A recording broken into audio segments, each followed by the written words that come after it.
ரயிலில் 4 கோடி ரூபாய் பறிமுதல் செய்யப்பட்டது தொடர்பாக தாம்பரம் போலீசார் நெல்லை பிஜேபி வேட்பாளர் நயினார் நாகேந்திரனுக்கு 2வது முறையாக சம்மன் அனுப்பியுள்ளனர்.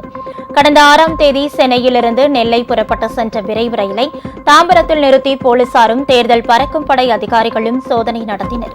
அப்போது 3 கோடியே 99 லட்சம் ரூபாய் சிக்கியது. பணத்தை எடுத்து சென்ற 3 பேரும் நெல்லை பிஜேபி வேட்பாளர் நயினார் நாகேந்திரனின் தங்கும் விடுதியில் பணியாற்றும் ஊழியர்கள் ஆவர்.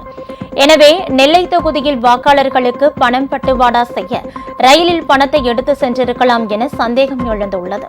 இது தொடர்பாக ஏப்ரல் 22ஆம் தேதி விசாரணைக்கு வருமாறு நயினார் நாகேந்திரனுக்கு தாம்பரம் போலீசார் சம்மன் அனுப்பியிருந்தனர். ஆனால் அன்றைய தினம் அவர் ஆஜராகவில்லை. அவருக்கு பதிலாக வழக்கறிஞர் ஆஜராகி 10 நாட்கள் அவகாசம் கோரியிருந்தார். இந்நிலையில் தாம்பரம் போலீசார் நயினார் நாகேந்திரனுக்கு மீண்டும் சம்மன் அனுப்பியுள்ளனர். அதில் வரும் மே 2ஆம் தேதி தாம்பரம் காவல் நிலையத்தில் ஆஜராக வேண்டும் என்று தெரிவிக்கப்பட்டுள்ளது. உங்கள் ராஜ் நியூஸ் தொலைக்காட்சியில் திங்கள் முதல் வெள்ளி வரை தினந்தோறும் பிற்பகல் 2 மணிக்கு உங்கள் பகுதியில் உள்ள குறைகளை நேரலையில் தெரிவிக்கும் புகார் பெட்டி நிகழ்ச்சி. பங்கு பெறுங்கள், பயனடையுங்கள், காணத் தவறாதீர்கள்.